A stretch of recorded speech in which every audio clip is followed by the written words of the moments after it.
कहते हैं हर व्यक्ति एक ना एक बार जीवन में प्यार का नशा जरूर महसूस करता है और इस नशे में इंसान का तन मन झूम जाता है और कभी कभी इस हद तक कि मन अपना संतुलन खो बैठता है और जिंदगी की असली कीमत भूल जाता है। कई नौजवानों को इस नशे का जोश इस कदर बेहोश कर देता है कि वो प्यार में सिर्फ अंधे ही नहीं बहरे भी हो जाते हैं। उन्हें अब वो दस्तक सुनाई ही नहीं देती कि जिसे वो प्यार का घूंट समझ रहे हैं दरअसल वो जहर है।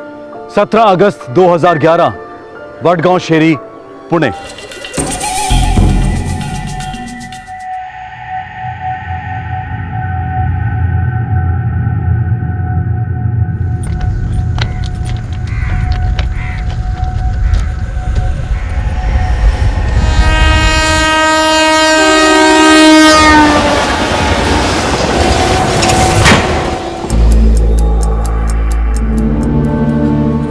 अहो काय झालं बताइए ना, क्या हुआ? तुम्ही डायल केलेला नंबर सध्या स्विच ऑफ आ रहा है। अग भाई, मेरा जी बहुत घबरा रहा है। आशीष आज सुबह से ऑफिस भी नहीं गया। अरे देवा, फिर कहाँ गया होगा मेरा बेटा? कहाँ है मेरा आशु? बताइए ना। सर, आशीष इकलौता बेटा है हमारा। Sir number continuous switch off है। मैं भी शाम 4 बजे से ट्राई कर रहा हूँ, स्विच ऑफ ही आ रहा है। घर से निकलने से पहले आशीष ने कुछ बताया कि वो कहाँ जा रहा है, किससे मिलने जा रहा है? कुछ नहीं बताया था, लेकिन कल से मेरा आशु परेशान सा लग रहा था। क्यों परेशान था? नहीं पता, कुछ बोल के भी तो नहीं गया ना। हमें लगा वो भोसले के आदमियों ने उसे धमकी जो दी थी उसी का टेंशन होगा हमारे बेटे को। कौन भोसले? हमारे इलाके में धमकी देने वाला भोसले और कौन है सर? अच्छा, वो भोसले जो आपके बड़े भाई सुरेंद्र पाटिल के खिलाफ इलेक्शन लड़ा था। हाँ, और हार भी गया था। देखिए मिस्टर पाटिल, हम इस धमकी वाली बात पर एक्शन जरूर लेंगे, लेकिन मेरी राय में आप थोड़ा सा इंतजार कीजिए। हो सकता है कल सुबह तक आपका बेटा लौटा है। उस कुत्ते पर कड़ी नजर रखो। अगर वो कुत्ता मेरे हाथ से निकल गया ना तो मैं तुम सब लोगों की वाट लगा दूंगा। हाँ, ठेव फोन।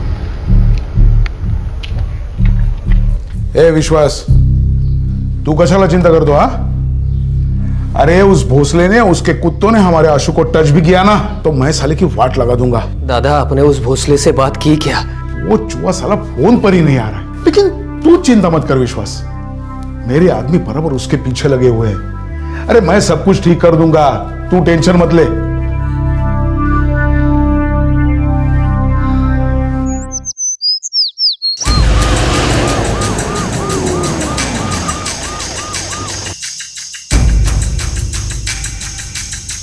नहीं सर, कल पूरा दिन आशीष सर ऑफिस में नहीं आए और किसी को कॉल भी नहीं किया उन्होंने। फिर आप लोगों में से किसी ने उसे कॉल नहीं किया? वो क्या है सर, अक्सर आशीष सर ऑफिस में नहीं आते, तो मेरा मतलब है हमारे लिए तो नॉर्मल है उनका ऑफिस में ना आना। ये भोसले ने धमकी वमकी दी थी सुना? हाँ सर, दी थी। किस बारे में? सर, एक कंपनी के साथ हमारा गाड़ियों का कॉन्ट्रैक्ट है। जब भी उन्हें गाड़ियों की ज़रूरत होती है हम उन्हें गाड़ियाँ भेजते हैं। उस कंपनी के साथ हमारा कॉन्ट्रैक्ट था, अब मेरी कंपनी के साथ है। उस कॉन्ट्रैक्ट को भूल जा आशीष, वो कंपनी हमारी है, अकेला छोड़ उसे। छोड़ने छाड़ने के दिन अभी बहुत दूर है। प्यार से समझा रहा हूँ, मान जा। नहीं मानता, चल आगे बोलो। बोलना क्या है? किसी दिन तेरी कोई गाड़ी गायब हो जाएगी ना तो तू ही बोलेगा माफ करो साहब, गलती हो गई। मेरी गाड़ियों को गायब करोगे तुम? ऐसी हालत कर दूंगा ना तुम्हारी। गाड़ी के साथ साथ तू भी गायब हो सकता है। दुश्मनी तो पुरानी है सर, लेकिन आशीष जी ने उन्हें कभी इतना सीरियसली नहीं लिया। एक्सक्यूज मी, वो भोसले के ही आदमी थे? हाँ सर, हमारे कंपटीशन में जो एजेंसी है उसका मालिक भोसले का खास है, और सर भोसले उसे प्रोटेक्शन भी करता है। सर आशीष के कॉल रिकॉर्ड्स रिट्राइव हुए हैं, उसका सेल भी डिस्कनेक्टेड है और सिम निकाला गया लगता है सर। लास्ट कॉल कहाँ ट्रेस हुआ? मुंडवा सर।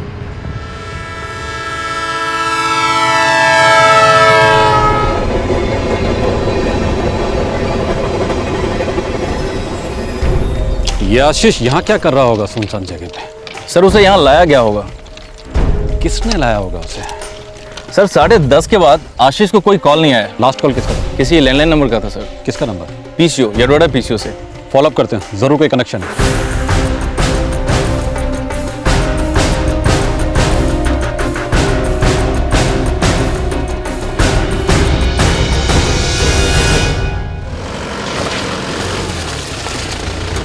सॉरी साहब, हमारे पीछे पे बहुत से लोग आते हैं और चेहरा तो तब याद रहता है ना जब छुट्टे पैसों के लिए आदमी से झिकझिक होती है या फिर दिखने में कुछ कम ज़्यादा लगता हो। और आम आदमी को याद रखना इतना आसान काम नहीं है साहब। और मेरा फिर किराने का भी काम है साहब। समझ सकता हूँ, कोई बात नहीं, चलो। सावन, आशीष के मोबाइल फोन से सिम कार्ड को निकाला गया है, राइट सर।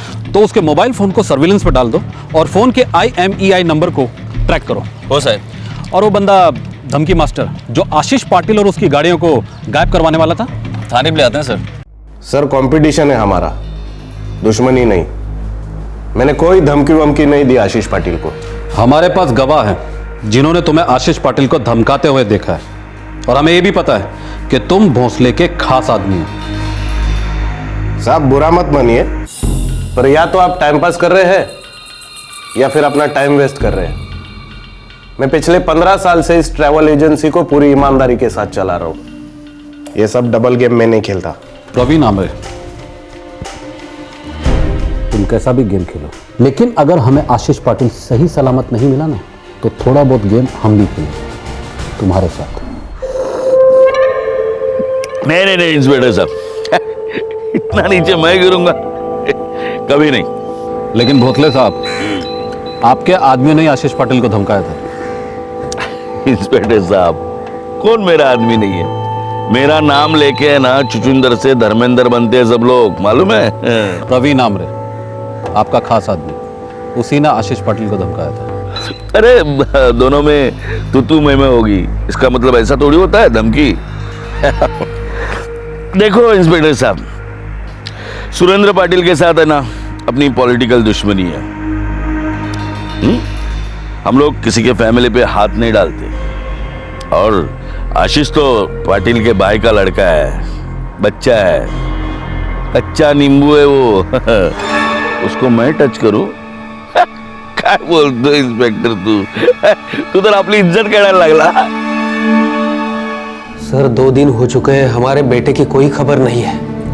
इन्वेस्टिगेशन चल रही है मिस्टर पाटिल, लेकिन अभी तक कोई सुराग नहीं मिला है। उसका मोबाइल इंस्ट्रूमेंट सर्विलेंस पर है और उसके फोटोग्राफ पुणे के हर पुलिस स्टेशन में पहुंचा दी गई है। लेकिन हमारा बेटा कब मिलेगा सर? मिस्टर पाटिल, आप बता रहे थे कि आशीष कुछ दिनों से डिस्टर्ब था, ऊपर से अभी तक कोई फिरौती की मांग भी नहीं हुई है। तो हम ये पकड़कर चलते हैं कि कम से कम ये किडनैपिंग का केस तो नहीं है। तो फिर कहाँ गायब हो गया हमारा बेटा? शायद वो अपनी मर्जी से कहीं गया होगा। नहीं साहब, कुछ तो बड़ी बात है। मेरा बेटा ऐसा बिना बता के जाने वाला लड़का नहीं है। सर हमें पुलिस से खबर आई कि उन्होंने आशीष को उस तस्वीर से पहचान लिया जो हमने उन्हें भेजी थी। उन्हें हमारा बेटा मिल गया है। क्या हम उसे मिल सकते हैं? मिल तो गया है, लेकिन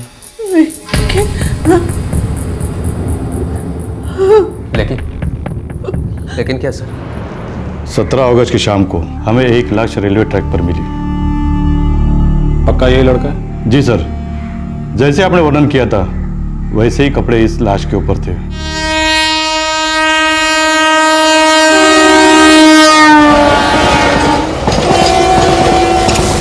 पोस्टमार्टम हो? जी सर, हम लाश को ज्यादा टाइम तक रख नहीं सके क्योंकि लाश बहुत सड़ चुकी थी। उसके फोटोग्राफ्स है हमारे पास, ये देखिए।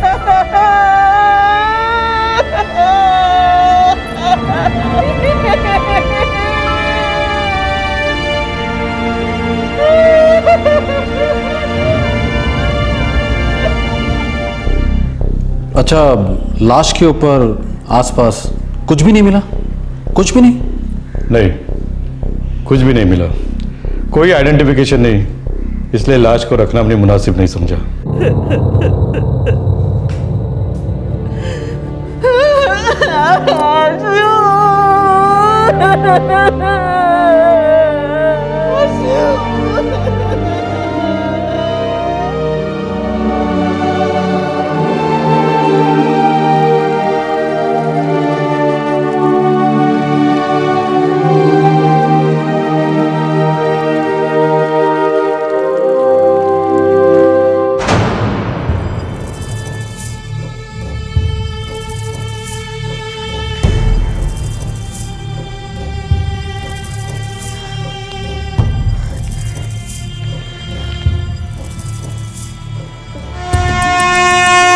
साहब पूरा एरिया छान मारा, कहीं कुछ नहीं मिला। अच्छी तरह से देखो, कुछ ना कुछ तो मिलेगा। ओके साहब।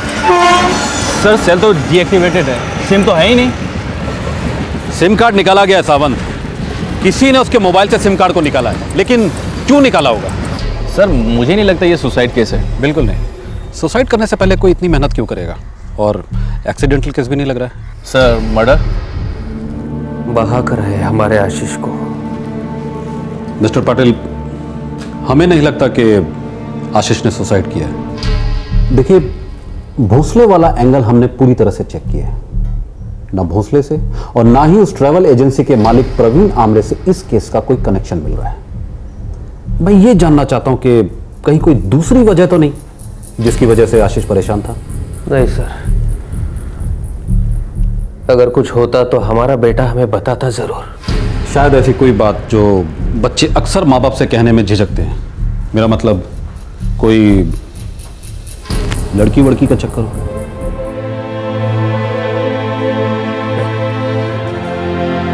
हमने कभी किसी लड़की के बारे में नहीं सुना उसके मुंह से, और मेरा बेटा लड़की के प्यार व्यार में जान देने वालों में से नहीं था सर। पहले आशीष का गायब होना और फिर उसकी लाश का मिलना, ये मामला दिन ब दिन रहस्यमय होता जा रहा था। पुलिस को कहीं से कोई खबर नहीं मिल रही थी कि आखिरकार आशीष उस दिन कहां गया था और किस लिए गया था।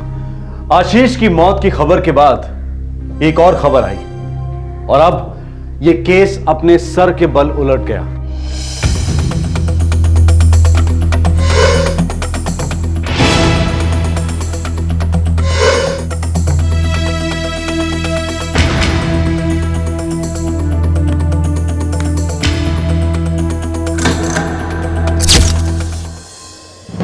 सर आशीष का सेलफोन दोबारा एक्टिवेटेड हो गया है। हमने IMEI नंबर ट्रैकिंग की है। Very good. लोकेशन कहाँ का मिला? Yerwada sir. IMEI international mobile equipment identity. हर मोबाइल हैंडसेट का अपना एक खास आइडेंटिटी नंबर होता है। इस IMEI नंबर से पता लगाया जा सकता है कि वो कौन सी लोकेशन है जहां पर यह फोन दोबारा से सिम कार्ड डालकर एक्टिवेट किया गया है। पुलिस को आशीष के सेल फोन की लोकेशन तो पता चली, पर इस फोन में अब सिम कार्ड किसी और का था। अब सवाल यह था कि आशीष के फोन को कौन इस्तेमाल कर रहा था और क्या इस शख्स का आशीष की मौत से कोई ताल्लुक था?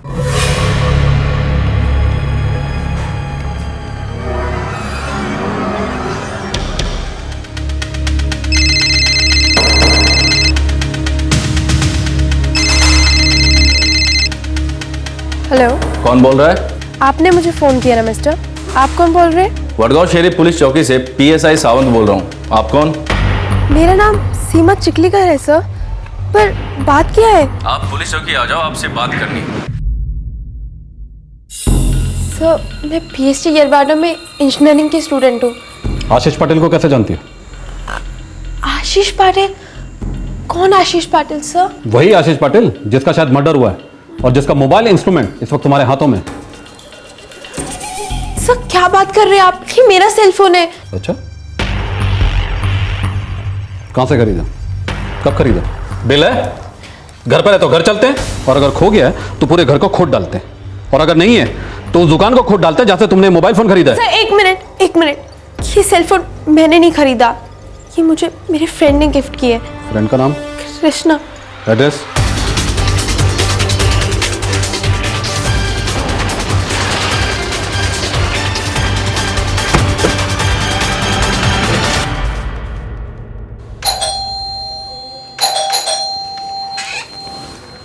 कृष्णा कदम कहाँ है? मेरा बेटा घर पे नहीं है सर, वो दोस्तों के साथ बाहर गए। पण सर काय झालं? उसका मोबाइल नंबर क्या है? Mobile number? सुन, वहां से ना लेफ्ट टर्न ले लियो, वहां से वहीं पर जो चाहिए मिल जाएगा। एक मिनट, फोन आ रहा है। हेलो, कृष्णा कदम? हाँ बोल रहा हूँ। इंस्पेक्टर काणे, वडगांव शहरी पुलिस स्टेशन से। क्या हुआ इंस्पेक्टर साहब? पुलिस स्टेशन आ जाओ अभी के अभी। क्या हुआ? अभी के अभी पुलिस स्टेशन बुलाया है।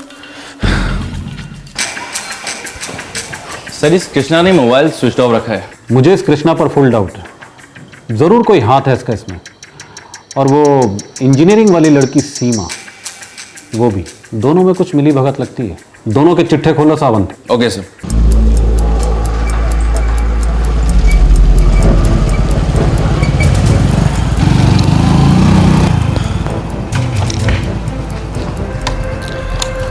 कृष्णा, तो एक काम कर, आज रात को मेरे घर रुक जा। कल दोनों मिलके सोचेंगे कि क्या करना है। वो तो ठीक है यार, लेकिन मुझे समझ नहीं आ रहा कि पुलिस वाले मुझ तक पहुंचे कैसे।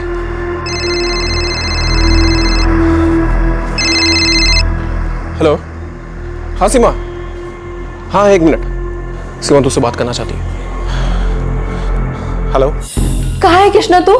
तेरा फोन क्यों बंद आ रहा है? अरे फोन स्विच ऑफ नहीं था, बैटरी खत्म हो गई थी। अच्छा सुनो, तुम किसी आशीष पाटिल को जानते हो क्या? आशीष पाटिल? नहीं तो, लेकिन तुम क्यों पूछ रही हो? बात क्या है? अरे आज मुझे पुलिस स्टेशन बुलाया था। कहते कि जो फोन तुमने मुझे गिफ्ट किया है वो किसी आशीष पाटिल का है। फिर तुमने क्या कहा? सच कहा कि वो फोन तुमने मुझे दिया है। और उन्होंने क्या कहा फिर? उन्होंने कहा कि उस आशीष पाटिल का शायद मर्डर हो गया है। क्या ऐसा कहा उन्होंने? कृष्णा आखिर हो क्या रहा है? मुझे बहुत डर लग रहा है। नहीं नहीं सीमा, देखो तुम घबराना मत और सब कुछ ठीक हो जाएगा। बस तुम थोड़ा शांत रहना, ठीक है? क्या हुआ यार? पुलिस सीमा तक पहुंच गई यार। मैंने कहा था ना तुझे कि वो फोन किसी को मत देना। लग गई ना कुछ। सर ये कृष्णा और सीमा दोनों एक ही कॉलेज में। ये दोनों दोस्त हैं? अच्छे दोस्त या कुछ और भी? सर आजकल के कॉलेज का लड़का लड़की का लाइफ है ना समझ के बाहर है। वो जिंदगी को टाइम पास समझते हैं और टाइम पास को जिंदगी। कल तक जो लवर था वो आज उनका बीड़ू है, और जो इतने सालों से बीड़ू है आज उनका बॉयफ्रेंड है। वो कंप्यूटर की स्पीड की जैसा ना उनका रिलेशन चेंज होते रहते सर। इस कृष्णा का सेल फोन ऑफ है, घर पर भी नहीं। कहाँ मिलेगा? साहब उसका खास दोस्त लंगोटिया मनोज, दोनों फेविकॉल के माफी एकदम चिपका हुआ रहता है साहब। कहाँ रहता है मनोज? सावंत खबरी ने जो बताया था ये वही एरिया लगता है ना? सर ये वही एरिया लग रहा है। ये वही जगह है ना जहां से आशीष को आखिरी कॉल आया था, ये PCO booth? Yes sir.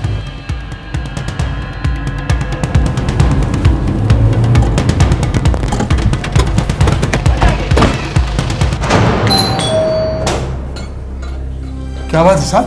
Manoj है? मनोज तो घर में नहीं है। एक बार हम भी देख लेते हैं। अरे कहाँ? अरे बाबा अंदर अंदर क्या है यार? अंदर ओ उठा ले को। अरे अरे अरे अरे क्या कर रहे हो तुम लोग? अरे बच्चे। सर मुझे नहीं मालूम ये आशीष पाटिल कौन है। ये मोबाइल फोन तो हमें सर रास्ते में पड़ा मिला था। कहाँ पड़ा मिला था? सर मुंडवा के पास। येरवड़ा में रहने और पढ़ने वाले स्टूडेंट तुम लोग मुंडवा के पास क्या कर रहे थे? सर उस दिन मनोज और मैं बूशी डैम गए थे, बस यूं ही टाइम पास करने के लिए, और वहां से आते वक्त हम चाय पीने के लिए रुके वहीं मुंडवा के पास। तो वहीं हमें सर ये मोबाइल फोन पड़ा मिला। रास्ते पर पड़ा था? ये सर। ये फोन तुम्हें रास्ते में पड़ा मिला? ये सर। और तुम लोगों का इंतजार कर रहा था, पूरी दुनिया से छुपा हुआ था, लेकिन सिर्फ तुम लोगों को मिला। ये सर। ये सर के बच्चे, तुम लोगों को क्या लगता है हम सब लोग एड़े? तुम लोग जो कहोगे हम उसे सच मान लेंगे?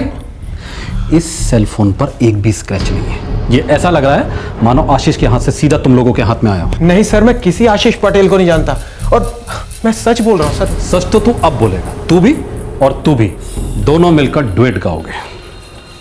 सर मेरा इसमें कोई कनेक्शन नहीं है, प्लीज आप मुझे मत इन्वॉल्व करिए। तुम जा सकती हो, लेकिन पुणे नहीं छोड़ सकती। Thank you sir. लेकर जाओ दोनों को। सर प्लीज सर, हम इनोसेंट हैं सर। हमने कुछ नहीं किया सर, हम इनोसेंट हैं सर। यकीन मानिए कुछ नहीं किया सर, फंसाया यार। सावंत। Yes sir. आशीष, कृष्णा और मनोज तीनों के फोन रिकॉर्ड मंगवा। कहीं ना कहीं तीनों में कोई ना कोई कनेक्शन जरूर है। नहीं, मैंने कभी नहीं सुना, न कृष्णा न मनोज। आशीष ने कभी जिक्र नहीं किया। सर मनोज और कृष्णा का नाम मैंने कभी नहीं सुना, और ना ही आशीष जी के साथ मैंने कभी इन दोनों को देखा है।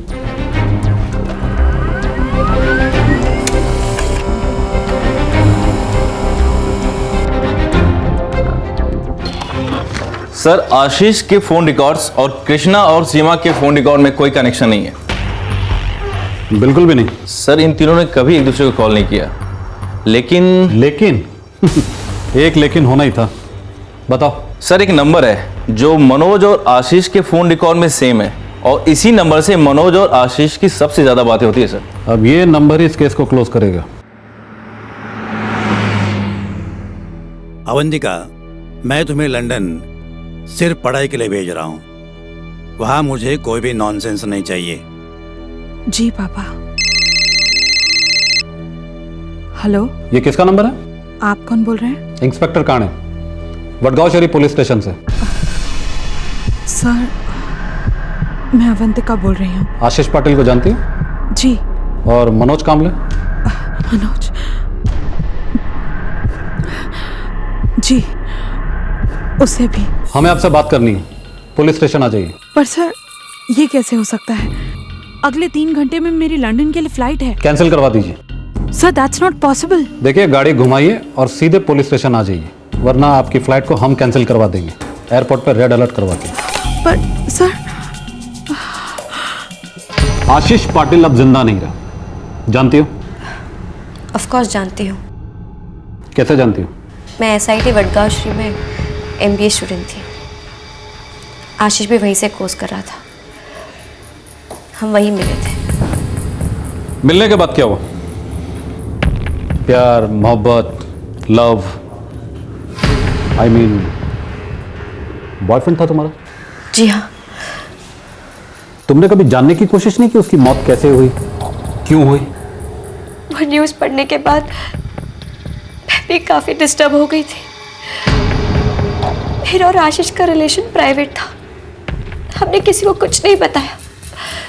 मुझे थोड़ा समय और चाहिए था। मनोज कामले को कैसे जानती हो?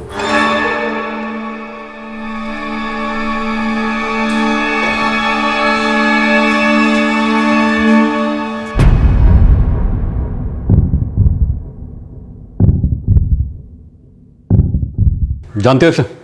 जी जानती हूँ। तो अब बताओ मिस अवंतिका, तुम्हारा बॉयफ्रेंड आशीष उस दिन मुंडवा रेलवे ट्रैक पर क्या कर रहा था, क्यों गया था, किसने बुलाया था, क्या हुआ था उसके साथ? सच बताओ। सर मैं सच कह रही हूँ, मुझे कुछ भी नहीं पता है।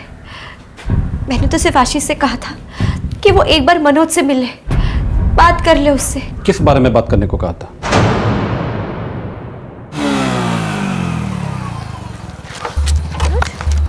ये क्या बकवास है? ये आशीष कौन है?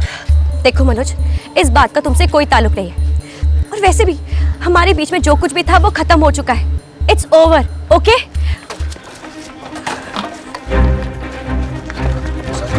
काहे का ओवर? कैसा ओवर? हम दोनों का 2 साल का अफेयर था, वो भी सीरियस। इस बात को तुम अच्छे से जानती हो। देखो, ये 6 घंटों का कोई ओवर नहीं है जो इस तरह से खत्म हो जाएगा। Explain me right now. जो कि मैं नहीं दे सकती। देखो मनोज, मैं तुमसे कोई बहस नहीं करना चाहती, बस ये समझ लेना हम एक दूसरे के लिए ठीक नहीं थे। अरे मगर क्यों ठीक नहीं है? प्रॉब्लम क्या है? ट्यूनिंग नहीं थी। और ये बात जानने के लिए तुम्हें 2 साल लग गए? इसका मतलब तो ये हुआ कि अब तक तुम मेरी लाइफ के साथ सिर्फ खेल रही थी। ओ मनोज, फॉर गॉड सेक, कि लाइफ के बारे में ना मुझसे बात मत करो। और वैसे भी मैंने तुम्हें कोई लाइफ लॉन्ग कमिटमेंट नहीं किया था। मनोज, तुम तो जानते हो, लोगों को प्यार होता है, फिर वो उसे बाहर भी निकल आते हैं। So please, no hard feelings, and all the best for your new life. हमारा ब्रेकअप हुआ था, फिर भी मनोज मुझे रोज परेशान करता। मेरी कुछ समझ में ही नहीं आ रहा था, मैं थक गई थी। अवंतिका, तुम उससे कहती क्यों नहीं कि तुम्हें उससे बात नहीं करनी है? ओ कम ऑन आशीष, मैं इतने दिनों से उसे और क्या कह रही हूँ, लेकिन वो मेरी बात सुनने के लिए तैयार ही नहीं है। मुझे तो लगता है जब तक उसे कोई शौक नहीं लगेगा ना, वो नहीं रुकने वाला। शौक? कैसा शौक? थोड़ा फोर्स, थोड़ा धक्का देकर। आशीष, तुम मुझसे क्यों नहीं बात करते? अवंतिका, मैं उससे क्या बात करूंगा? मैं तुम्हारी गर्लफ्रेंड हूँ, और अगर तुम्हारी गर्लफ्रेंड का एक्स उसे हैरेस करे तो तुम्हें उससे क्या बात करनी चाहिए, अब ये भी मुझे ही तुम्हें बताना होगा। लेकिन क्या वो मेरी बात सुनेगा? वो तो डिपेंड करता है ना कि तुम उससे किस अंदाज में क्या बात करते हो। मनोज, आशीष बोल रहा हूँ, तुमसे कुछ बात करनी है। मगर मुझे तुझसे कोई बात नहीं करनी। बस इतना सुन लो कि आज के बाद अवंतिका से दूर रहना। गर्लफ्रेंड है वो मेरी। अब नहीं है। क्यों? तो उसका भाई है। ए, बकवास बंद कर और अवंतिका से दूर रह। वो अब मेरी गर्लफ्रेंड है, समझे तुम? समझना तुझे चाहिए कि अवंतिका और मैं कभी अलग नहीं हो सकती। मेरी मोहर लगी है उस पर, कुछ भी कर ले नहीं मिटेगी।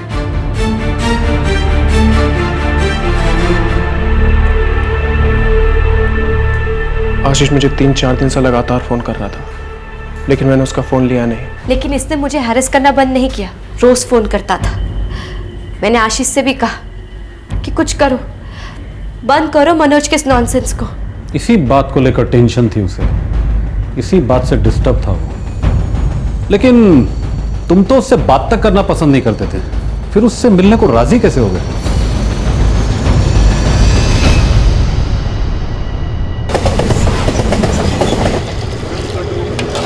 अपने गली के नुक्कड़ पे वो पीपल का पेड़ है ना?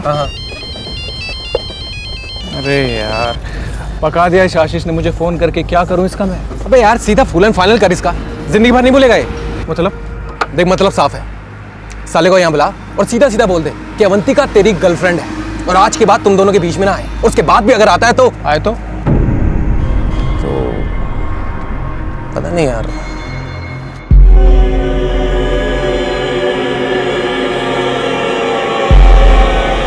हमारे बीच में जो कुछ भी था वो खत्म हो चुका है।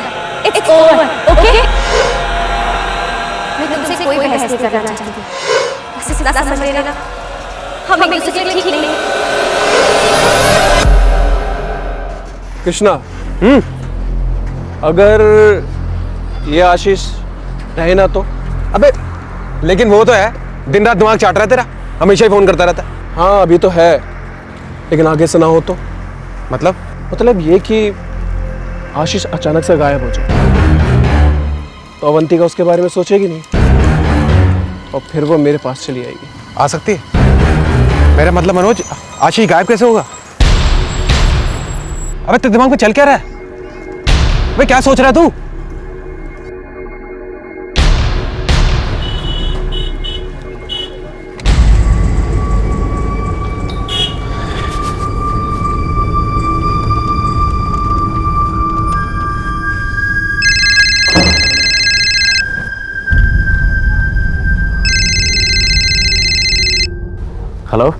हेलो आशीष। हाँ मैं मनोज बोल रहा हूँ। देखो मैं बात करने के लिए तैयार हूँ।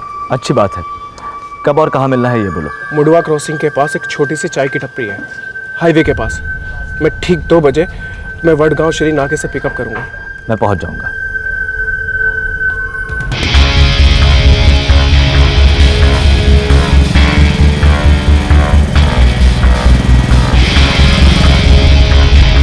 देखो मनोज, अवंतिका ने जो डिसीजन लिया है तुम्हें उसकी इज्जत करनी चाहिए। अवंतिका का और मेरा रिलेशन 2 साल तक था, सीरियस रिलेशन, और इस बात को तुम अच्छे से जानते हो, तो तुम्हें भी उसकी इज्जत करनी चाहिए ना?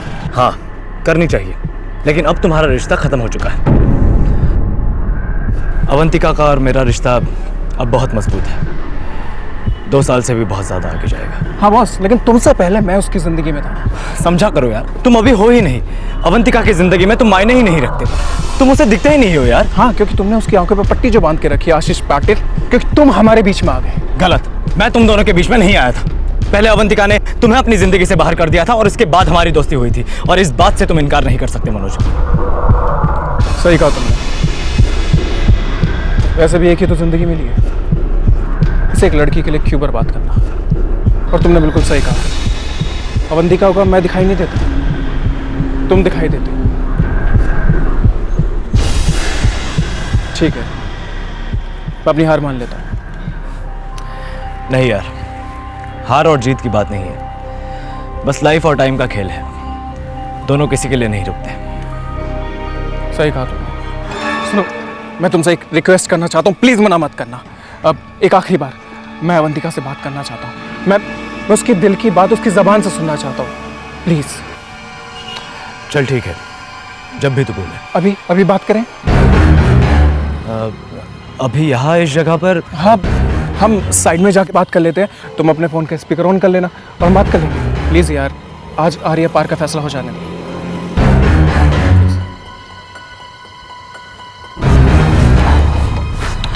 मैं अवंतिका को फोन लगाता हूँ।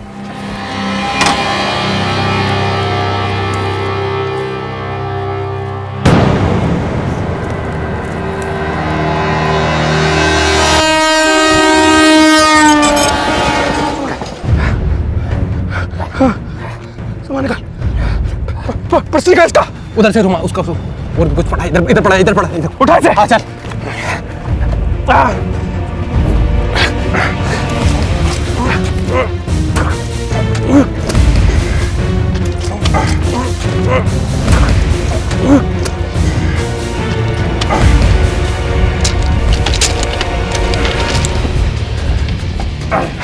तूने सब कुछ निकाल लिया ना? हाँ सब कुछ निकाल लिया, वॉलेट, घड़ी, मोबाइल, सब कुछ।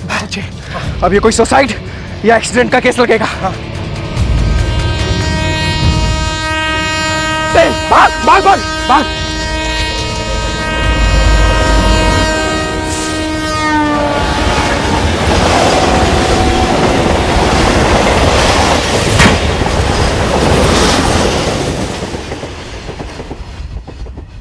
आशीष अब अवंतिका को दिखाई नहीं देता मनोज, तो उसके माँ बाप को भी दिखाई नहीं देता, किसी को भी दिखाई नहीं देता। लेकिन एक बात बताऊं, आज के बाद जिंदगी भर तुम भी दिखाई नहीं दोगे, जेल की सलाखों के पीछे सड़ोगे। ले जाओ इन दोनों को।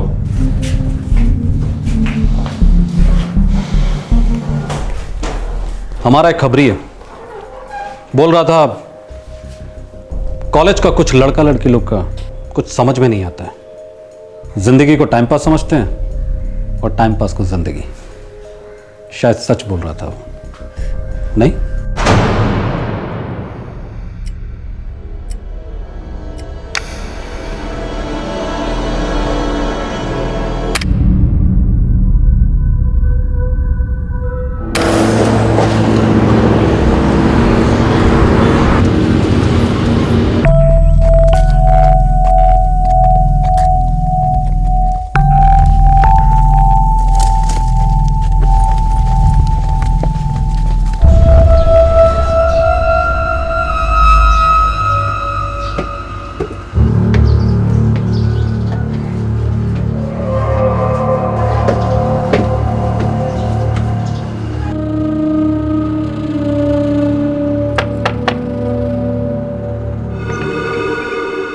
बोलिए। बाबा जी है क्या घर पे? हाँ हाँ, आइए अंदर आइए।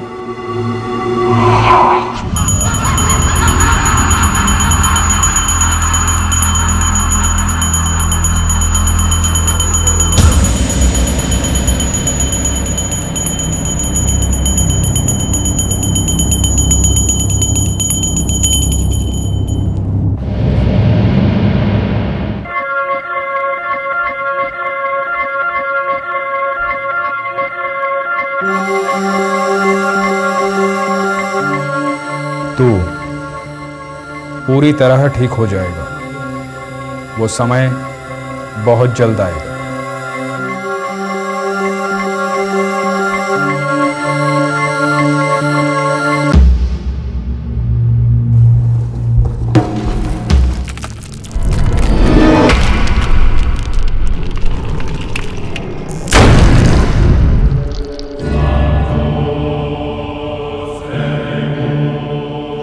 इसका समय आया और गया।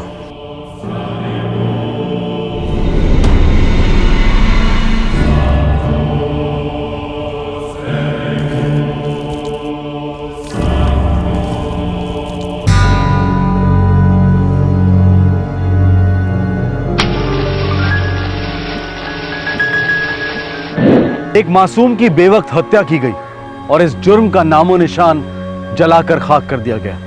हत्यारे समय को अपना साथीदार मानकर चल रहे थे। उन्हें भ्रम था कि समय की धारा उनके गुनाहों को धो देगी, हमेशा के लिए भुला देगी। वो ये मानकर चल रहे थे कि अगर एक अरसे के बाद जली हुई लाश का कोई हिस्सा मिलता भी है तो शिनाख्त की घड़ी कभी आएगी ही नहीं। लेकिन वो घड़ी आई और ये एक घड़ी के कारण ही मुमकिन हुआ। जी हां, पीड़ित की कलाई पर रिस्ट वॉच इस केस का एकमात्र सुराग था जो कानून को दस्तक दे रहा था कि शिकारी कौन था और शिकार कौन।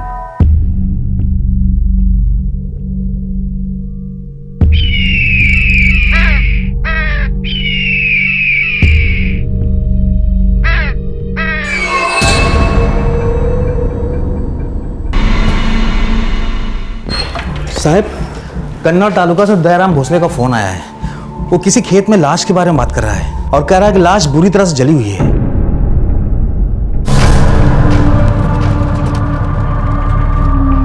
फॉरेंसिक टीम को बुला लेना और बॉडी पोस्टमार्टम के लिए भेज देना। मेल बॉडी है, 35 से 45 साल के बीच का आदमी। बॉडी बुरी तरह जल चुकी। जिंदा जलाया गया है? शायद नहीं, पहले मौत हुई है, उसके बाद लाश को जलाया गया। ठिकाने लगाया जा रहा था ताकि कोई पहचान न सके। अब जिसने भी किया है सक्सेसफुल है, क्योंकि इस लाश की शिनाख्त करवा पाना पॉसिबल नहीं। लाश की कलाई पर एक घड़ी देखी थी। ये रही, ये भी जल चुकी है, लेकिन इसकी शिनाख्त की जा सकती है। 5:30 सुबह के भी हो सकते हैं, शाम के भी हो सकते हैं। मौत कम से कम 24 घंटे पहले हुई है। और ये रहा सुराग नंबर 2, शर्ट का एक टुकड़ा जो जला नहीं, इस रिस्ट वॉच की तरह। वाइकर कंपनी और बी अक्षर के साथ बस का सिंबल, ये बी कोई नाम हो सकता है? सर, पूरे औरंगाबाद जिले के जितने भी मिसिंग कंप्लेंट्स हैं मैंने सारे चेक किए और इस लाश की तरफ कोई भी इशारा नहीं हो रहा। शायद मरने वाला औरंगाबाद के बाहर का था। हाँ सर, हो सकता है। और ये भी हो सकता है कि इस घड़ी की सुई हमें सही दिशा तक ले जाए।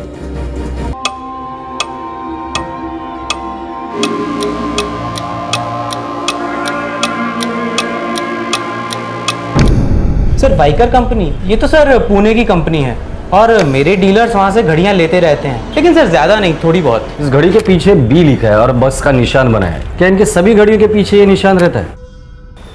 1 मिनट सर।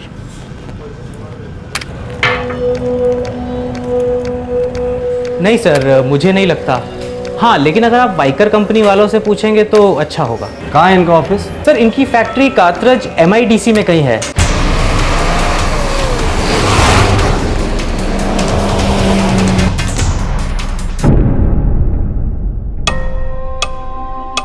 ये माल हमारा है और हमारी फैक्ट्री में बना है। दरअसल ये घड़ी हमें एक लाश की कलाई पर मिली थी औरंगाबाद में।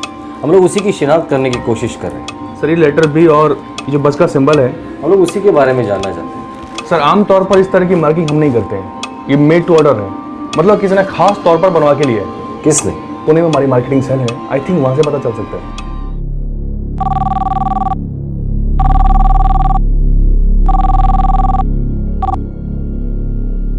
बोलो माने। सर, एक खास ऑर्डर के बारे में पता करना है सर। सर, उस खास ऑर्डर की घड़ी में लेटर बी और बस का सिंबल बना हुआ था। सर, बता पाएंगे किसका था? क्यों जानना चाहते हो? सर, एक्चुअली पुलिस जानना चाहती है, औरंगाबाद पुलिस। अच्छा, देखो मुझे ठीक से मालूम नहीं है कि ऑर्डर किसने दिया था, लेकिन अपनी सेल्स टीम को जरूर पता होगा। तुम 1 मिनट होल्ड करो, मैं अभी पता लगाता हूँ। Okay sir. Marketing supervisor check कर रहे हैं। आई थिंक ये बल्क ऑर्डर हो सकता है। मतलब ऐसी 1-2 घड़ी आप लोग नहीं बनाते? सर, आज तक तो नहीं, लेकिन हाँ, डीलर या फिर दुकानदार अपनी तरफ से कोई अल्टरेशन कर दे घड़ी के पीछे तो बात अलग है। हाँ माने, ये बेस्ट बस सर्विस के लिए बनाया गया बल्क ऑर्डर था। 2009 का दिवाली ऑर्डर। 40,000 वॉचेस बनाए गए थे, स्पेशल बी और बस सिंबल वाले। मैंने कहा था ना सर, ये बल्क ऑर्डर होगा। सर, बेस्ट बस सर्विस का ऑर्डर था। लेटर बी और बस का सिंबल वाली खास गाड़ियाँ दिवाली के लिए बनवाई गई थी। कब की दिवाली? सर, 2009 की दिवाली, और 40,000 गाड़ियों का ऑर्डर था। पूरी संभावना थी कि कत्ल किया गया आदमी BEST का कर्मचारी था। BEST मुंबई की पब्लिक ट्रांसपोर्ट कंपनी है जो लगभग 4,680 बसें चलाती है। BEST का लगभग 38,000 कर्मचारियों का वर्कफोर्स है। घास के ढेर में सुई ढूंढने वाली बात थी और सुराग 2 सुइयों वाली एक घड़ी।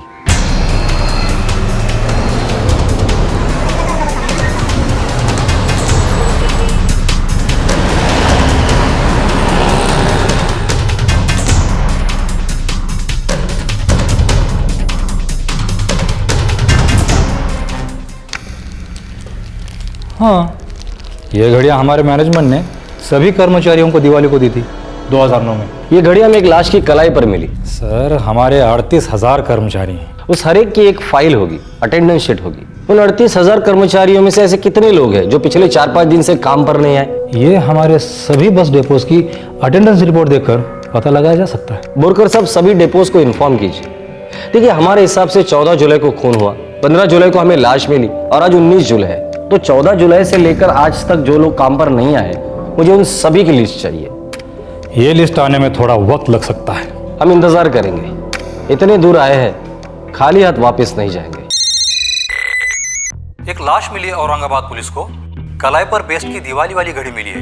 14 जुलाई से कोई मिसिंग है स्टाफ में? नाही साहेब, आमच्या डेपोमध्ये तर कोणी नाही. हमारे डिपो में तो ऐसा कोई नहीं है सर, सब रिपोर्टिंग पे है सर, और जो छुट्टी पे हैं उनको भी चेक किया गया, सब है सर। 14 जुलाई? हाँ, 14 जुलाई से एक ड्राइवर काम पे नहीं आया। अच्छा, ड्राइवर छुट्टी पर था, फिर ड्यूटी पर आया ही नहीं, मिसिंग है? जी हाँ बोरकर साहब। उस ड्राइवर का नाम था सुदर्शन कांबले। 13 को तो उसका वीकली ऑफ था, 14 को उसने एक सीएल लिया था, और 15 को उसको काम पे आना था, पर वो आया नहीं। शायद बीमार होगा, छुट्टी पर ही होगा। अरे नहीं बोरकर साहब, 17 जुलाई को तो उसकी बीवी परेल पुलिस चौकी में उसके मिसिंग का कंप्लेन दर्ज करवाने गई थी। सुदर्शन कांबळे, उम्र 35 साल, परेल बस डिपो। धन्यवाद बोरकर साहब। दीपा कांबळे? वो साहेब। सुदर्शन कांबळे की बीवी हो? वो साहेब। हम लोग औरंगाबाद पुलिस से, शायद आपके पति के बारे में हमारे पास जानकारी है। नहीं, ये क्या कह रहे हैं आप? देखिए, हम 100% नहीं कह सकते, पर हो सकता है कि वो लाश सुदर्शन की हो। लाश के पास ये 2 चीजें मिली, पहचान सकती है आप?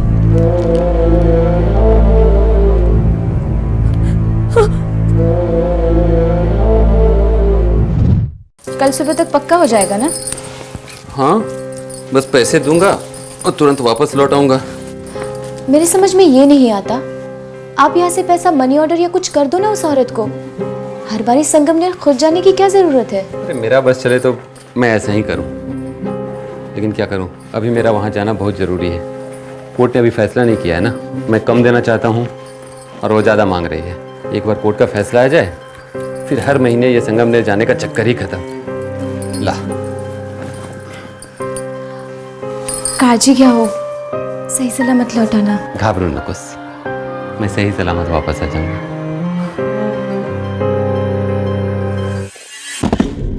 तो तुम्हारा पति सुदर्शन संगमनेर गया था,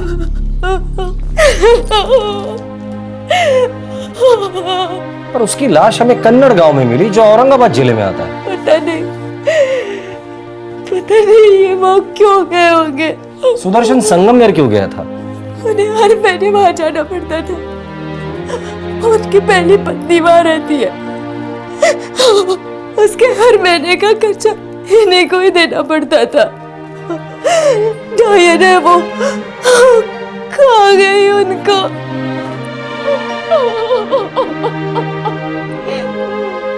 हमने संगमनेर पुलिस स्टेशन को इन्फॉर्मेशन भेज दी थी। उन्होंने सुदर्शन की पहली पत्नी से पूछताछ की। क्या बोली?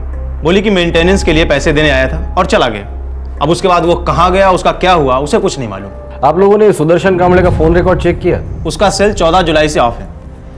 ये उसका सेल रिकॉर्ड है। उसकी लास्ट बात ये एक पीसीओ के नंबर से हुई है। ये पीसीओ यहीं परेल में ही है। ये सुदर्शन कांबळे भी परेल डिपो में ही काम करता है ना? हाँ, हम परेल डिपो भी गए थे पूछताछ करने के लिए कि शायद हो सकता है कोई आपसी दुश्मनी वगैरह हो, लेकिन ऐसा कुछ नहीं मिला।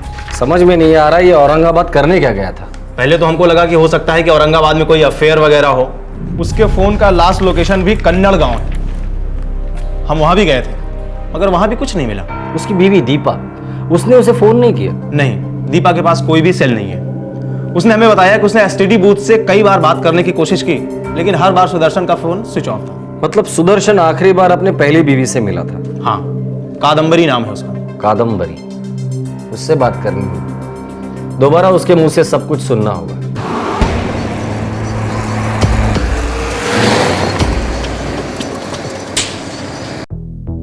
तुम ही सुदर्शन कांबळे की पहली बीवी हो? जी हाँ। आखिरी बार उसको तुम्हारे साथ देखा गया था? वो सब मुझे पता नहीं, लेकिन वो मुझे कोर्ट में मिला था, उसने मुझे पैसे दिए और वो वहां से निकल गया। उसके बाद वो कहाँ गया, उसके साथ क्या हुआ, तुम्हें कुछ नहीं पता? यही बताया था ना मुंबई पुलिस को? जो सच है वही बोला उनको, और आपको भी मैं वही बोल रही हूँ। सुदर्शन और मेरे तलाक को 4 साल हो चुके हैं। हर महीने एक बार मिलती हूँ मैं कोर्ट में, लेकिन मेंटेनेंस पैसे के लिए। औरंगाबाद क्यों गया होगा? मुझे नहीं पता। आप उस अंकिता से जाके क्यों नहीं पूछते? अंकिता? ये अंकिता कौन है? उसकी साली, उसकी बीबी दीपा की छोटी बहन। अब ये बीच में कहाँ से आ गई? बीच का मुझे पता नहीं, लेकिन वो उसके साथ आई थी यहाँ संगमनेर। बारी बारी गिनती की है तू? 3000 ये रख ले। किसी का कोई भरोसा नहीं है ना, इसलिए। 2000 लेती थी ना, तो बार बार मेरे को इधर आना नहीं पड़ता था, और आने जाने का खर्चा होता है सो अलग। ये 3000 रुपए भी कम पड़ जाते हैं आज की महंगाई में। और तुम कोई एहसान नहीं कर रहे हो मुझ पर। बेटी को खुद पाल रही हूँ और बहुत जल्द उसकी शादी भी करानी है। 15,000 रुपए महीने के कमाते हो, फिर भी 1-1 के लिए रोते रहते हो। तो मेरे हाथ में कितना आता है काट पीट के? 12,000 भी नहीं आता। और मुंबई का खर्चा तो मालूम है ना तेरे को? मालूम है, शराबियों के झूठ भी अच्छी तरह से जानती हूँ। बात करता है। कादम्बरी, बहुत बोल रही है तू। झगड़ा करने से कोई मतलब नहीं, चलो चलते हैं। वो दोनों एक साथ आए थे और एक साथ निकले कोर्ट से। दोनों एक साथ क्यों आए थे पता नहीं, और वहां से कहाँ गए वो भी नहीं पता। ये सुदर्शन और उसकी साली अंकिता, इन दोनों के बीच में कुछ लफड़ा था। कुत्ते की दुम कभी सीधी नहीं होती साहब। जब मैं और वो पति पत्नी थे तो उसका चक्कर उस दीपा के साथ चल रहा था, उसकी अभी की बीवी, अंकिता की बहन। दीपा को पता होगा इस लफड़े के बारे में? पूछ के देख लीजिए। वैसे औरतों को पता चल ही जाता है, सूंघ जो लेती हैं हम। हाँ, मेरी बहन अंकिता गई थी उनके साथ। क्यों? उनका अकेले वहां जाना मुझे पसंद नहीं था। तो तुम क्यों नहीं गए उनके साथ? मैं यहाँ तैयारियां कर रही थी। किस बात की? मेरी बहन अंकिता की शादी थी। 16 जुलाई को उसकी शादी होने वाली थी। तुम यहाँ तैयारियां कर रही थी अंकिता की शादी की, और खुद अंकिता तुम्हारे पति के साथ संगमनेर गई थी। अजीब बात है। अजीब क्यों? शादी का क्या हुआ? शादी तो हुई, 16 को होनी थी, 16 को हुई। क्या? एक तरफ तुम्हारा पति गायब है और दूसरी तरफ तुम्हारी बहन की शादी हो रही, जैसे कि कुछ हुआ ही नहीं हो। शादी के टाइम पे हमें क्या मालूम था साहब कि वो गायब है। हमें लगा संगमनेर में रह गए हैं 2-4 दिनों के लिए। दीपा, मुझे तुम्हारी बहन अंकिता से बात करनी है अभी।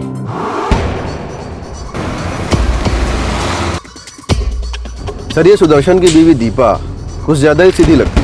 इसकी पीठ पीछे इस अंकिता का सुदर्शन के साथ अफेयर चल रहा होगा। तो फिर ये अंकिता सुदर्शन का मर्डर क्यों करेगी? उसकी शादी होने वाली थी ना सर, शायद इसीलिए। 14 जुलाई को तुम लौटी और 16 जुलाई को तुम्हारी शादी होगी। ओ सर। अंकिता, तुम गई थी सुदर्शन के साथ पर लौटी अकेली, ऐसा क्यों? जीजा जी को संगमनेर में कोई काम आ गया था, तो उन्होंने कहा तुम घर चलो, मैं बाद में आता हूँ। जीजा जी, आप पक्का 15 तक लौट आएंगे ना? पता है ना 16 को क्या है? ज्यादा ड्रामा मत कर, मेरे को सब पता है और सब काम प्लानिंग के हिसाब से ही होएगा। मैं तेरे को विदा करने वाला था ना, मैं ही करेगा। सुदर्शन ने बताया नहीं कि संगमनेर वो किस काम से रुकने वाला है? नहीं बताया सर। बताया नहीं कि संगमनेर से कहीं और जाने का प्लान है? नहीं सर, कुछ नहीं बताया। मैं सच बोल रही हूँ। मैंने कब कहा कि तुम झूठ बोल रही हो? नहीं, वो बस मैं सच बोल रही हूँ। नंबर बताओ। कैसा नंबर? तुम्हारा मोबाइल नंबर अंकिता। सर, ये लड़की सच बोल रही है। 14 जुलाई को संगमनेर से लौटी। ये देखो, 14 जुलाई के 3 दिन पहले 11 जुलाई को अंकिता का सेल लोकेशन क्या है? कन्नड़गा, औरंगाबाद। सर, इस कन्नड़ में तो सुदर्शन की लाश मिली थी। यस। ये अंकिता वहां क्या करने गई थी? इसी लड़की का हाथ है बोहिर। सर, इस अंकिता ने कन्नड़ औरंगाबाद के इस नंबर से बात भी की है, 9998978987। पता लगाओ किसका नंबर है, उठा कर लेकर आओ।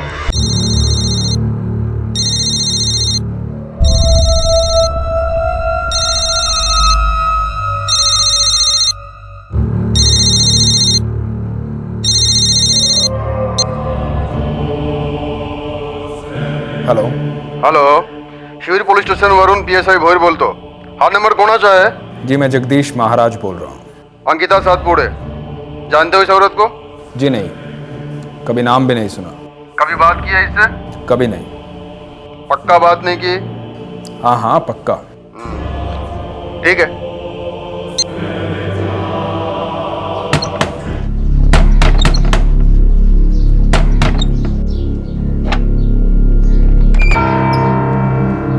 जगदीश महाराज, अगर अंकिता सातपुड़े तुम्हारे सामने आ जाए तो शायद तुम्हें याद आ जाएगा कि तुम उससे 11 जुलाई को मिले थे। मैं वो क्यों मिले थे ये तो अंकिता ही बताएगी।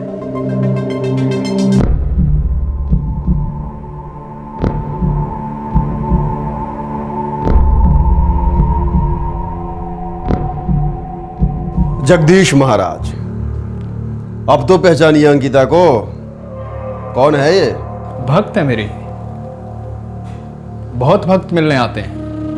फोन भी करते हैं, हर किसी का नाम थोड़े ही याद रखूंगा।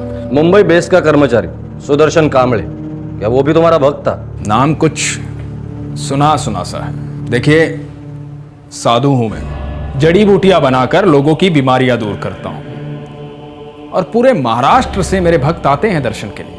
अंकिता जी, आपको कौन सी बीमारी थी जो आप इस जगदीश महाराज से मिलने गई थी 11 जुलाई को?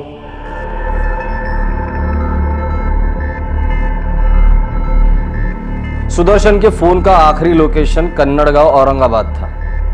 उसकी जली हुई लाश वहां एक खेत में मिली थी हमें, और तुम दोनों आखिरी बार कन्नड़गांव में मिले थे कत्ल के 3 दिन पहले। फटाफट सच सच बता दो, वरना जड़ी बूटी से भी बुरी तरह कूटूंगा तुम्हें। ये आप क्या कह रहे हैं इंस्पेक्टर? मेरी कुछ समझ में नहीं आ रहा है। ये लड़की मेरे पास दवाइयां लेने आई थी बस। अंकिता जी, आपका ये जड़ी बूटी वाला महाराज तो हमें झूठ की पुड़िया थमा रहा है। सच का चिट्ठा खोलोगी तो सबके लिए अच्छा होगा।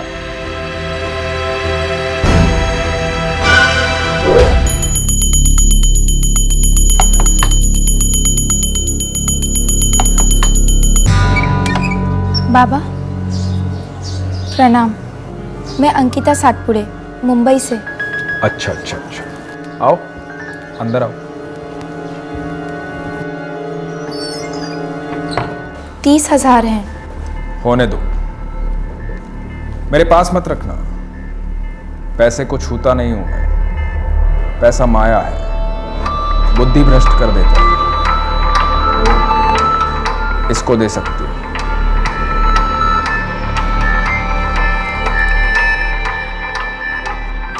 अब मैं चलूं बाबा?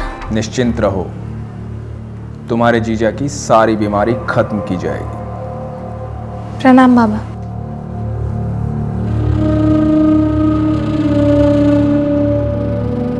तुमने इस ढोंगी बाबा को सुपारी दी थी 30,000 रुपए की अपने जीजा जी को मरवाने के लिए। क्यों किया ऐसा? अपने होने वाले पति से अपना अफेयर छुपाना चाहती थी, जो तुम्हारे जीजा जी सुदर्शन कांबळे के साथ चल रहा था। ये झूठ है, मेरा जीजा जी के साथ कोई अफेयर वफेयर नहीं था। फिर ऐसा क्या था कि तुमने उसे जान से मरवा दिया? मुझे नहीं पता था उनका खून हो जाएगा। मैं तो सिर्फ पैसे डिलीवर करने गई थी। किसने भेजा था तुम्हें पैसे देकर? ये तो पैसे बाबा को दे देना अंकिता। कशाला ताई?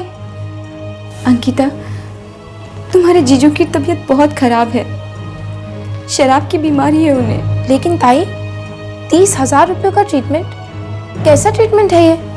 और इतने सारे पैसे आए कहाँ से ताई? मैंने अपनी सोने की चेन बेच दी तुम्हारे जीजू की भलाई के लिए। अब सुदर्शन को शराब छोड़नी होगी, नहीं तो जिंदगी छूट जाएगी उसकी।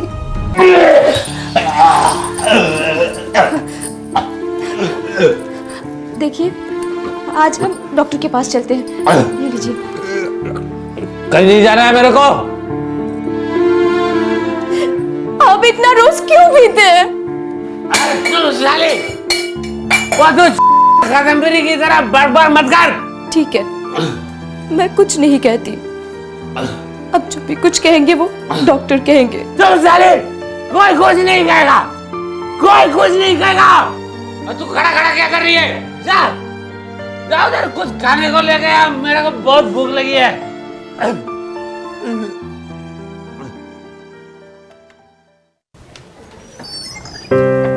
अरे आला तुम्ही? हाँ। सुदर्शन, मैंने ना सविता ताई से बात कर ली है। कौन सविता ताई? वही ताई जो हमारे बाजू वाली खोली में रहती है। अच्छा, हाँ हाँ, जानता हूँ उसको। क्या बात की? आपके बीमारी के बारे में। उन्होंने कहा है कि आपके लीवर का प्रॉब्लम बस बाबा ही दूर कर सकते हैं। दीपा, तेरे को कितना बार बोला मैंने, ये बाबा बीबा के चक्कर में नहीं पड़ने का। बहुत चैप्टर होते हैं ये लोग। ये खास बीमारी दूर करते हैं सुदर्शन। औरंगाबाद के कन्नड़ गांव में इनका आश्रम है। बस एक बार कोशिश करके देखते हैं। मैं तुम्हारे सामने हाथ जोड़ती हूँ सुदर्शन। अच्छा चल, जा आराम से सोचते हैं। आराम से सोचने लायक तुम्हारी हालत नहीं है सुदर्शन। मैं आपके पैर पड़ती हूँ, एक बार मिल लो इस बाबा से। अच्छा ठीक है, जा अभी कुछ खाने के लिए लेके आ।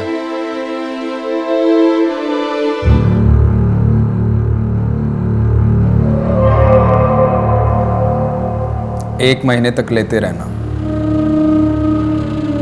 फिर आके मिलना।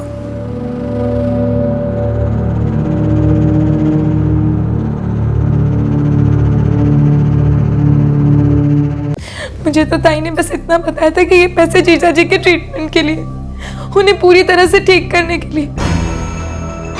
ए ढोंगी बाबा, हाँ तू लोगों को जो बोगस दवाइयाँ पिला था ना, पूरी लिस्ट है मेरे पास। चल अब सच सच बता दे, सुदर्शन कांबळे का खून क्यों किया था? उसकी बीवी ने तेरे पास उसके इलाज के लिए पैसे भेजे थे और तूने उसको दुनिया से ही दूर भेज दिया।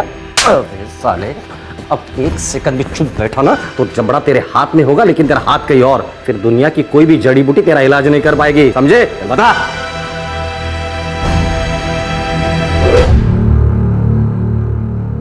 वो नहीं आया? बाबा उन्हें छुट्टी नहीं मिली। छुट्टी लेना नहीं चाहता तेरा पति, उसे मेरी दवाइयों पे विश्वास नहीं रहा ना? मैं काय करूं बाबा, तो दारू सोडतच नहीं, बस पीते रहता है। मेरी सुनता ही नहीं है वो बाबा। मन छोटा मत कर।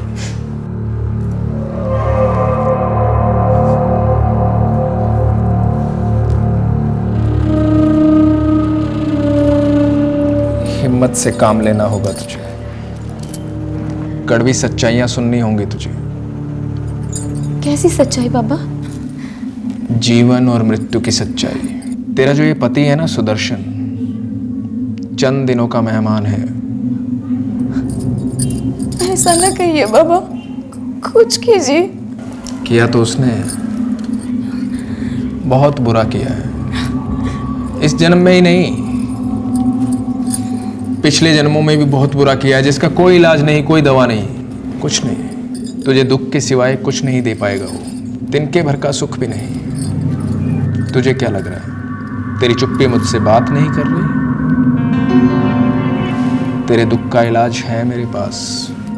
तेरा पति कभी तुझे स्त्री सुख नहीं दे पाया, दे भी नहीं पाएगा। वो बेचारा तो खुद दुख में डूबा हुआ है, पर तुम दोनों का इलाज है मेरे पास।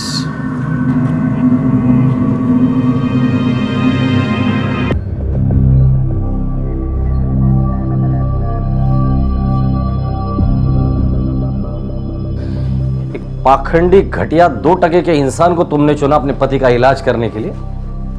क्या इलाज किया है? पैसे लेकर तुम्हारे पति को जान से मार डाला इसने। इतनी बेवकूफ कैसे हो सकती हो तुम? ये बन रही है, बेवकूफ बना रही है आपको। दरअसल इसको सब कुछ मालूम था। इसने पैसे दवाई के लिए नहीं, खून करने के लिए भेजे थे।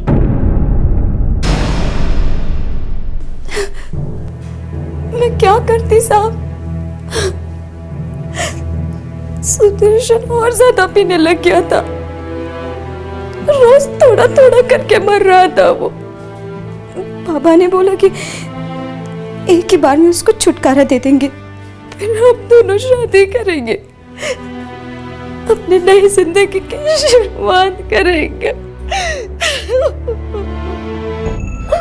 मतलब तुम्हें पहले से ही पता था कि तुम्हारा पति मर चुका है?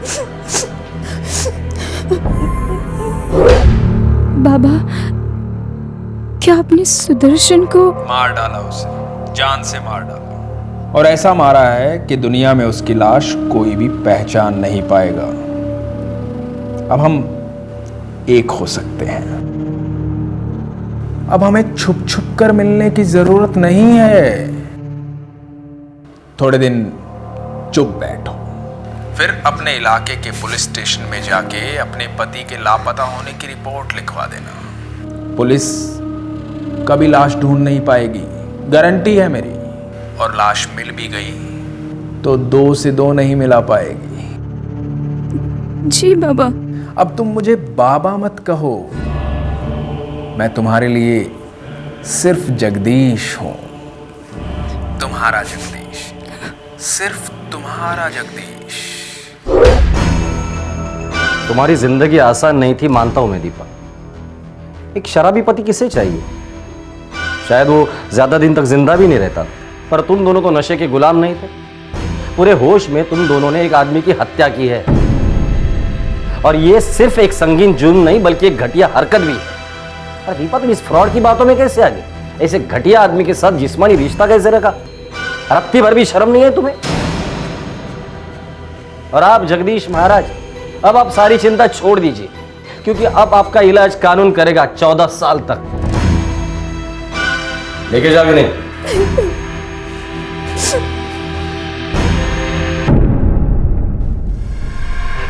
आर्टिकल्स लिस्ट में से फाइल कर देना भाई। ये घड़ी इस केस की स्टार है। शादी के झूठे वादे करके इस ढोंगी बाबा ने दीपा का सेक्सुअल एक्सप्लॉयटेशन किया था। बेबस और लाचार दीपा इस बाबा के झूठे वादों के तालाब में पूरी तरह से डूब गई थी। पुलिस ने और इन्वेस्टिगेशन की तो पता चला कि जुर्म करना और औरतों को फंसाना इस विकृत इंसान की आदत थी, पेशा था। हमारे देश भर में, समाज के हर तबके में ऐसे हताश और बेबस लोग हर दिन इन पाखंडियों के पैतरों का शिकार होते रहते हैं। इस केस में एक जिंदगी मिटाने के बाद सबूत भी लगभग पूरी तरह से मिट चुके थे। शायद ये केस कभी सॉल्व ही नहीं होता, पर कहते हैं ना कि समय से आगे रहने के लिए आपके तरीके बिल्कुल जायज होने चाहिए, वरना समय साए की तरह पीछा करता है और जुर्म को साए से बाहर निकालकर रोशनी में ले आता है, जैसा कि इस केस में एक रिस्ट वॉच ने किया। फिर होगी आपसे मुलाकात, तब तक अपना ख्याल रखें, सुरक्षित रहें। जय हिंद। इस तरह के और भी एपिसोड देखने के लिए हमारे चैनल को सब्सक्राइब करें और बेल आइकन दबाना ना भूलें।